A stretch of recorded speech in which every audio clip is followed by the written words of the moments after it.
Dear viewers, Drishti IS presents to you a new program, Editorial Analysis. In this program, we'll analyze editorials published in major English newspapers such as the Hindu, Indian Express, etc. for effective understanding of students. In this program, we'll mainly focus on three things. First, establishing link of editorial to UPSC syllabus. Second, understanding the main points of editorial under key points. And third, discussing important concepts mentioned in the editorial or which are necessary to understand the editorial under concepts to learn. Hope you all like this new initiative of Drishti IS. Please feel free to give your suggestions and opinions in the comment box. Today's editorial appeared in Indian Express under the heading An Unnoticed Distress, and it talks about the craftspeople in India, the traditional artists, weavers, and the miseries that they are suffering from and how can we help them. Let us see how is it linked to our UPSC syllabus. It comes under GS paper 2 under government policies and interventions for development in various sectors and issues arising out of their design. It's also related to issues relating to development and management of social sector or services relating to human resources. Under GS3, you can link it with Indian economy and issues relating to growth, development and employment, and also to inclusive growth and issues arising from it. Let us discuss the key points of editorial now. The main focus of editorial has been on the craftspeople such as the weavers group, women's producers group, multiple craft workers, potters, basket makers, carpet weavers, traditional artists and economically weak artisans. So this is the group that we are going to focus upon, and it talks about the plight of craftspeople which are largely being ignored by the government and left to fend for themselves even as the country reels under COVID-19 pandemic. We all have seen the miseries being suffered by migrant workers and media has adequately focused on that, but nobody is talking about the craftspeople and hence they are not getting any support from anywhere except for few NGOs from which they are getting assisted. But obviously major plans are needed for their immediate, short-term and then long-term future. Let us see what are the specific problems being faced by them. The supply of raw material which they need for their crafts, such as yarn or bamboo, whatever the traditional artists need, has been hit. The supply of raw material has been hit because it doesn't come under essential services. Second, they also are facing diminished demand because the bulk orders have been cancelled. Again, the finished product doesn't come under the essential commodity. Now, both supply and demand has taken a hit. So they do not have any regular source of income or employment, or they are running short on rations. Plus, they do not have income to replenish their shelves and no workers to come for production. They are also suffering from lack of workers or helping hands for them to ensure production and keep it alive. The editorial says that if the danger or the lockdown is lifted by June or July, they would have access to raw material again and be able to produce enough for the marketing season. Now, marketing season in India coincides with the festival season. Still, even if they start producing enough by marketing season, they do not expect huge sales. And what is the reason? Because markets were already sluggish. Even before the lockdown, we have seen that Indian economy was facing a slowdown and was inching towards recession. Hence, even before this COVID-19 hit India, the markets were sluggish and prospects now, when you add this COVID-19 issue also, so this plus this has now become a very difficult time for the traditional artists for the sale and their craftsmanship.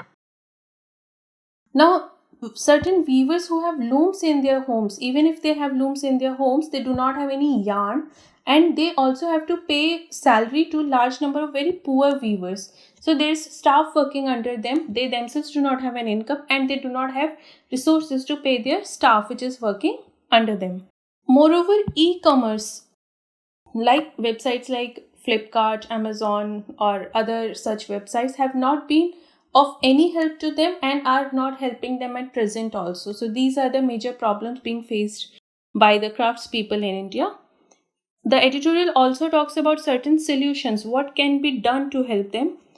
First thing that can be done is provide them interest-free loans for some time, such as rupees 5,000 to rupees 10,000 per month per family for at least 2 months, because we are expecting that the things wouldn't come to normal for at least 2 months and they would need to be supported till then, which needs to be backed by government since there is no budget allocated for this.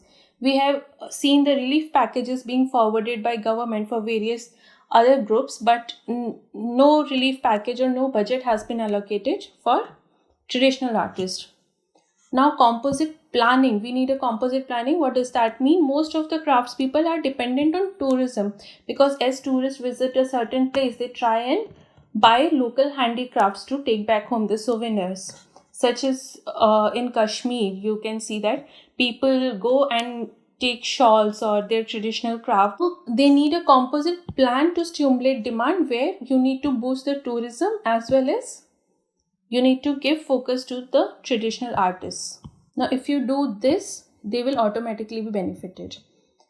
The corporate sector also needs to step forward and help them with advance payments, because they are running short on resources. So they would need advance payments on which they can buy raw material, they can pay their staff, and then can move forward with the supply. Textile ministry should focus on specific needs for different areas. Now, a shawl weaver is different from the cloth weaver or the bamboo stick traditional artist. So textile ministry should need what are the issues being faced by different sectors and help them accordingly, avoiding one size fits all schemes. Now, there is another step that can be taken, that is export substitution. India depends on exports for huge quantity of raw materials that are being used by these artists. Exports to India, not from India. So for this year, for certain months, what we can do, that whatever we are exporting, we can substitute it with something from home, such as during festive season, potters all over India can provide clay and even cow dung lamps, replacing imported tea lights. We all have been using tea lights for Diwali decoration, so that can be substituted with the homemade diyas. Replacing 400 crore worth of roundly cut bamboo sticks. Now, India has a tradition of lighting agarbattis in which roundly cut bamboo sticks are used, and these bamboo sticks are resourced from China, Vietnam by ITC, Cycle. All these agarbatti brands are getting it from China and Vietnam. So these bamboo sticks can be sourced from northeastern states because they have abundance of bamboo, and then these states can be given small appropriate technologies for bulk production of anything that can be made from bamboo, such as drinking straws to cutlery, cutting boards, floorboards, furniture. All these things can be made with bamboo. So if they are provided with appropriate technologies, they can sustain themselves. It will also cut down on our import bill, the bill that we have to fend because we are importing all this raw material. Last step that it talks about is alternate demand creation. Now, since traditional demand has gone down, people are not buying all this traditional stuff, saris, shawls, etc. So for the time being, we can substitute this demand by multi-purpose handloom gamchas. Now, our Prime Minister also spoke about these multi-purpose handloom gamchas, which can be used as masks. We all know that we are in dire need of masks right now because of the same problem, coronavirus pandemic. And if this can be made, it will be a two-pronged strategy where we are helping with supply side on both ends, even for the traditional artists, that is weavers, and to the public in general. Now, if we actually act upon these solutions, what can be the advantages? Let us see. Sustainable income to craftsmen obviously will be helping them out in these dire situations. Preservation of our heritage and skill. Now, if we support them through this, we are actually preserving our heritage and skill, which is also part of our fundamental duties. Re-energized village industries.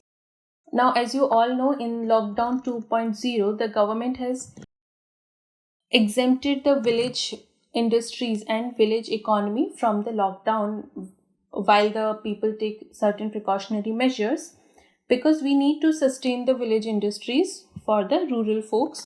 So, even these steps will help in re-energizing village industries with organic practices, which will reduce carbon footprint. Now it's helping the environment also. And discourage migration, which is a social issue.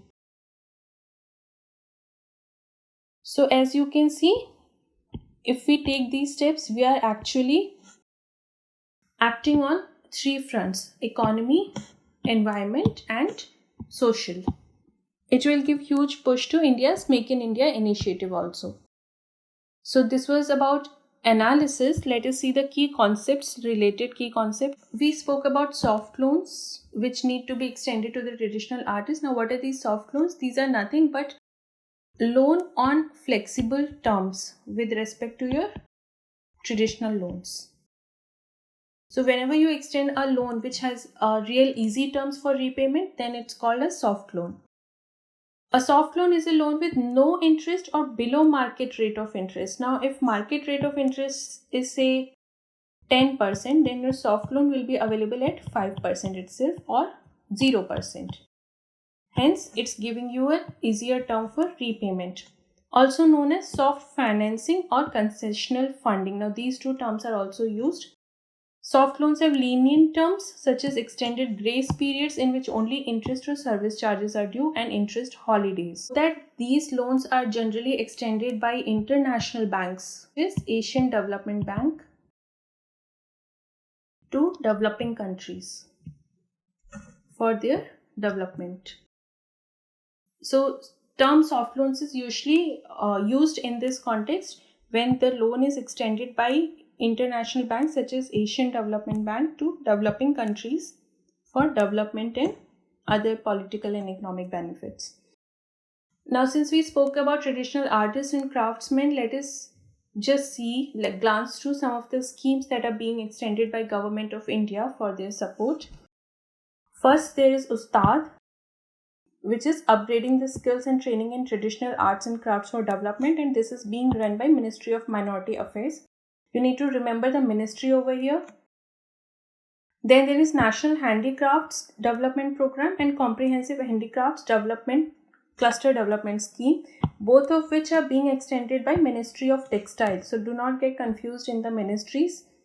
CHCDS, Comprehensive Handicrafts Cluster Development Scheme, is actually a scheme which focuses on cluster development, the zones or areas which are famous for their handicrafts are treated as one cluster, and this scheme actually focuses on these areas.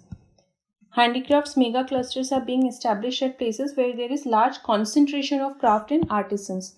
For instance, you can see the Kashmiri carpets, Kashmiri shawls, so Kashmir becomes one of the cluster, or Mirzapur from Uttar Pradesh becomes one of the cluster for carpets. Another scheme is geographical indication. You must have known that various products are being tagged as geographical indicators by Government of India under geographical indication of goods and registration protection, so that artisans producing such goods take full benefit of their products and no substandard products are extended in name of the original products. Like you must have heard about Banarsi silk. Now there are people who may actually duplicate Banarsi silk and sell it as original Banarsi silk. So when it is GI tagged, you know that you are getting authentic product and the artisan making them get help. Then there are arts and craft melas also, such as Surajkund Mela, Hunar Haats, you must have known. So these are some of the steps being taken by government to help traditional artists. This was all about editorial analysis for today. We'll meet with a new topic. Till then, thank you.